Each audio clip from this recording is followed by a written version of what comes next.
All right, I woke up this morning at 6 o'clock despite not wanting to get up because I was severely hungover. And I walked into the kitchen and I looked at the roaches that all scattered the moment I turned the lights on. I felt an intense sense of failure drape over me. And then I started warming up some water to make ramen. And I started washing my only bowl in the sink because no matter what you leave out at night in this place, there's always going to be roach droppings on it. And so I was scrubbing it, and suddenly the kitchen sink flooded again. For some reason, this piece of crap apartment complex cannot fix a sink. This is the fourth or fifth time. I can't even remember how many times the pipes underneath the sink have given out and all the water just comes flooding out of the kitchen and straight into the living room. So I think this is the fourth time, but it might be the fifth or sixth or seventh since I've been living here so long. And as I imagine myself not living here in a week, I'm left contemplating, what have I been paying for all these years?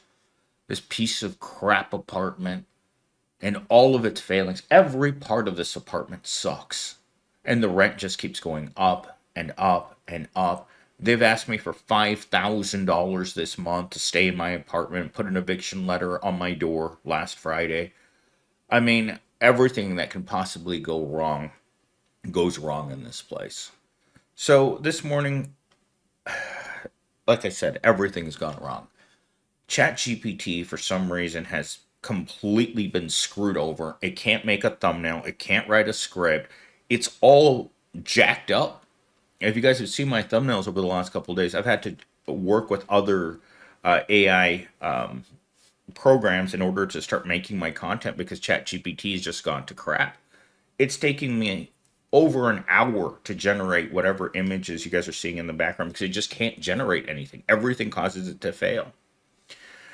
So, based on that, I really didn't feel like starting from scratch with the new script today. So I went ahead and I went with the video on the dignity of work. So I took the script that I wrote and I punched it into another AI program and it created this.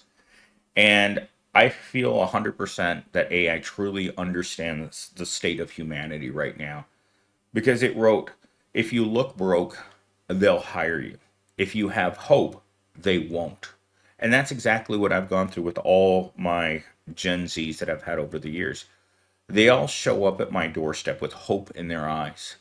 And the moment they understand what the job is, suddenly they're scratching at the walls trying to get out because they realize there are no promotions here, there are no pay raises here, and the work is incredibly boring, and there's no way not to get in trouble constantly. Even though your own boss doesn't really understand what you do, you're constantly getting in trouble. And with that said, let's roll into my monologue really quick. They don't hire you because you're talented. They hire you because you're tired and broke and easy to control. If you walk in looking like you'd say yes to anything just to survive, they see that as the perfect candidate. Anybody who walks into a job interview these days, you're going to be overeducated, overqualified, and overall, you're too good for the job. You can't. You show up in a job interview like that, you might as well not have shown up at all. It's not about potential, it's about obedience. And the more desperate you look, the more valuable you are to people who profit from your silence. I've been saying this on this channel for years. The quieter the proletariat stays, the better off they are. Because if you want to hold a sign that says $15 minimum wage, which still to this day, it boggles the mind to see people wandering around in the street in mass asking for less than $30,000 a year. Because it doesn't make any sense to me. I want to see people out there marching for $200,000 a year. Something realistic. Something that gives you a chance at doing better for yourself.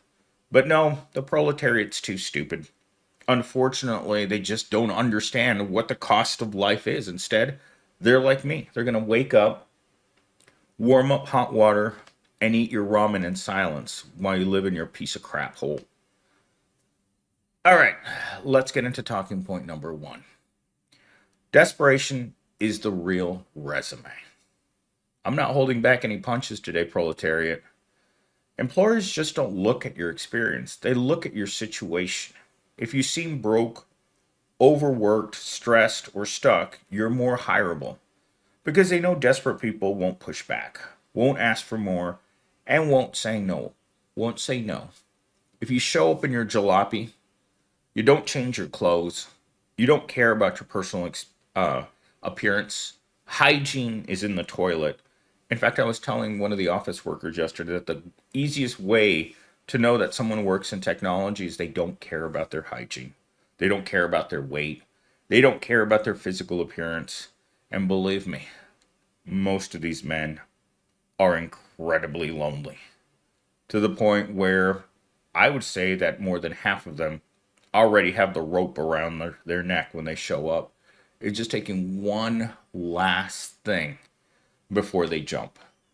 I don't know what that trigger is, but for most of them, they have it. In fact, back in 2008, I was working for a garbage company. I was working at what they call the Ivory Tower. It means the corporate, the head office, right?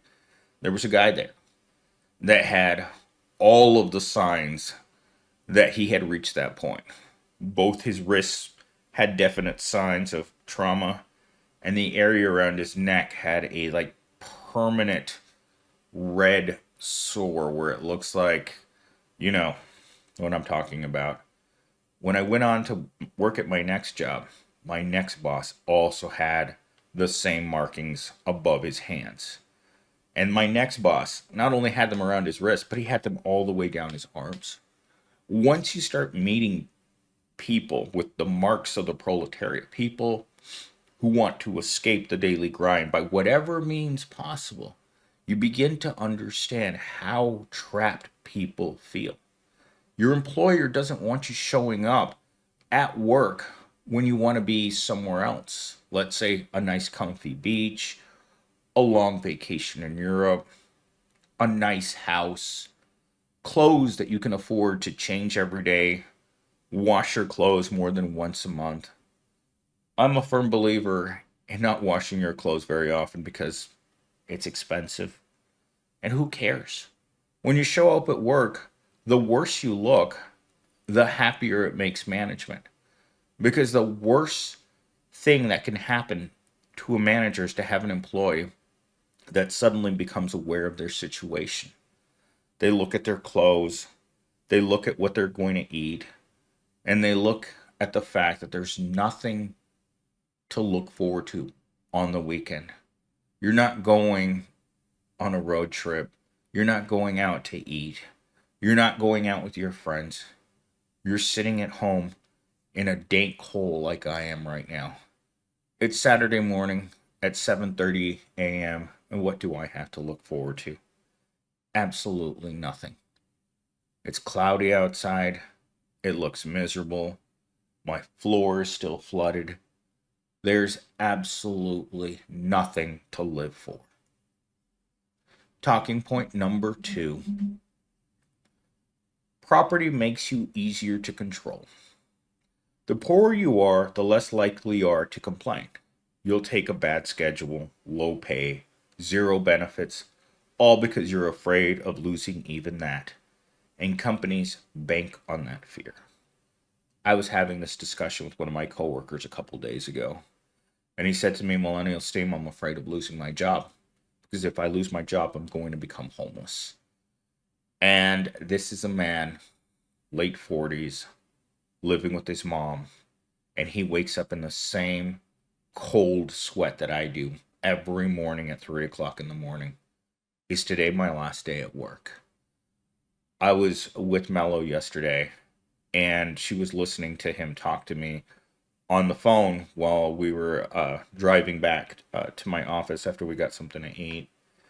And even she could tell that this guy was done. This guy was toast. He's paranoid. He's delusional. He's afraid. Everything that the American worker's feeling right now is embodied in this one man. And it wasn't just me experiencing his hopelessness and his failures. My passenger was also experiencing that with me. And after I hung up the phone, I looked at Mello and I said, that man's in real trouble. He is a person that needs help. We're not talking just financial, mental. That man needs a vacation. He needs to unplug from the system and go somewhere else so he can become human again. Because right now, both of his hands and his feet are shackled to his desk. That man has so much work to do next week. It's unbelievable that one corporation could ask this much. But what do they see in this man's face? He is desperate to keep his job. He is deeply afraid of losing his financial, what would you call it? Lifeline. Because that's what our jobs are. They're a lifeline to existence. They cut off your lifeline, your finances, and you're done. Within days, if you live where I live, you're going to be on the street. They'll put an eviction notice on your door within less than 2 weeks, and you're done. You don't have time to look for another job. All you have time to do is look for a tent and hope that you can survive. That's it. That's how ruthless this system is. You lose your financial lifeline and it's over. You drown instantly. There's no one going to come and save you from it. Not your family, not your friends, no one. You may spend time soft homeless, bouncing around from place to place, but eventually you're going to end up on the street. Because I'll tell you from personal experience, being soft homeless is just a stepping stone to being full homeless. Because it's really hard to look for work when you have everything going your way. It's even harder when you don't know where you're going to sleep or what you're going to eat next. Almost ensuring 100% that you will end up on the street. Talking point number 3. They use your struggles against you.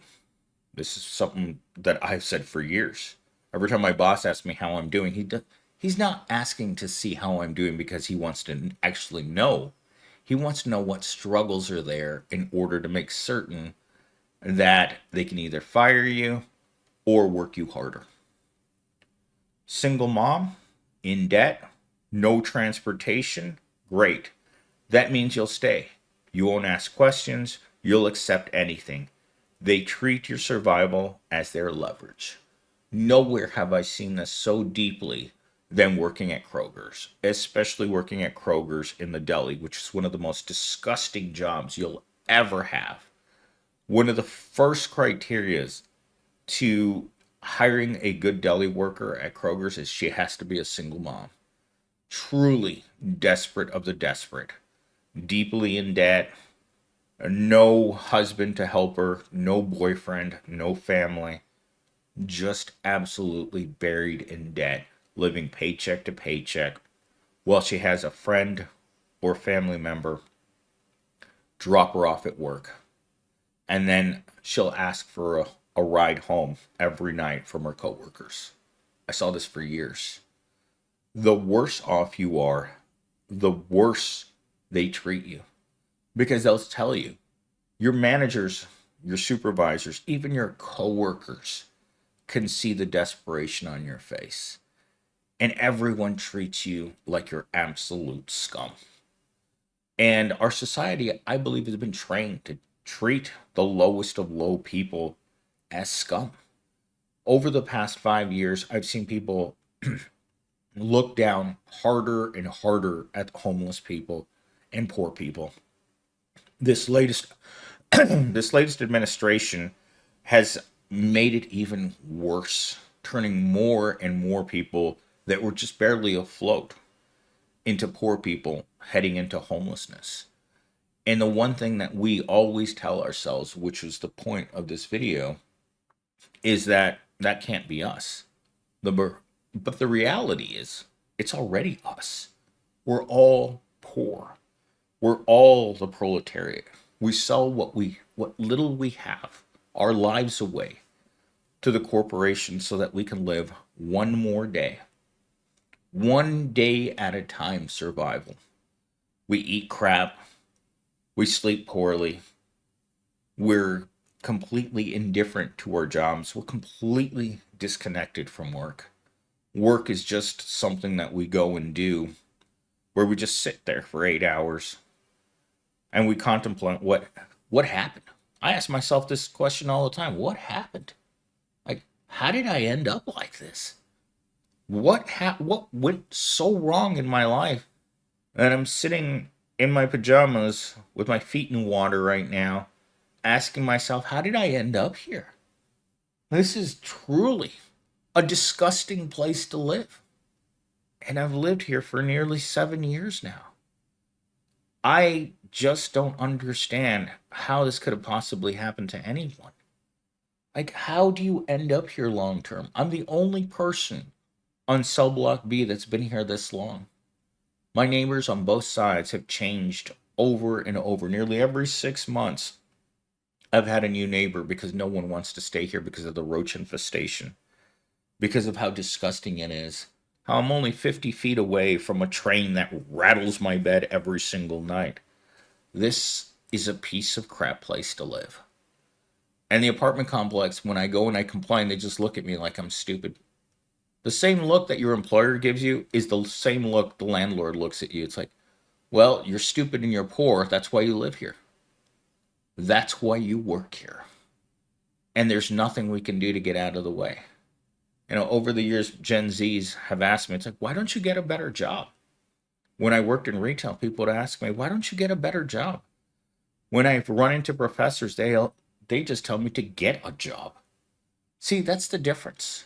I'm too ashamed to tell anyone that I went to school what I do for a living. I would never tell a professor what I do for work. My answer is always I'm unemployed. And their first response to that is, well, why don't you just get a job at Taco Bell? Any job's a good job. And you just look at them like, you've been a tenured professor since you were in your 20s. What do you know about getting a job? Most professors, without being a professor, being so disconnected, would probably end up on the street overnight. Maybe that's the reason why they have to tenure professors, so that they never have to look for work again. But they have the audacity to tell you to get a job. All right, final talking point. It's not about skills, it's about submission. You could be overqualified and still get passed over. Because if you have options, you're a threat. They don't want skilled people who know their worth. They want tired people who will settle. If you're too confident, they'll call it a red flag. If you're too desperate, they hire you on the spot. That's my current job. Desperate, work for minimum wage, will do whatever they're told to do, then that's the person that they want. Because they quietly add that little bit onto the job description. Other duties as assigned. That's what has you taking out the trash, cleaning, crawling underneath desks, moving heavy stuff, doing every conceivable position the company has to offer. In fact, yesterday I was talking to one of the other managers that works in the south side of the building, and he was looking through a catalog trying to find window cleaning equipment so he could clean the windows with a large brush. Now, from what I understand, the staff aren't supposed to be cleaning the outside windows. But here he was looking for a window cleaning tool, and there was another teacher right next to him who said that he would take it upon himself to clean the windows. And I was just like, oh my God, is this really happening? And then I looked at one of the guys and I said, they fired the janitors years ago so that the regular workers would do the cleaning. And I was like, this is a great analogy for every part of America. They want to make things so bad so that they can turn every worker into the janitor and they can't complain. Want to keep your job? You better get on your hands and knees and get in that toilet and unclog it, because the toilets are always clogged. And when you complain in these situations, they look at you like, what's wrong with you? We all do whatever it takes. And I just look at them and I look at those bizarre expressions on their face that the American worker has. It's gone well beyond NPC. You're talking about NPC plus robot. It just does what it's programmed to do, regardless. You know you're unhappy, you know you're miserable, and you know you're never going to get ahead. But you keep coming back to work with blind hope that things will get better. That's all I've got for you guys this morning.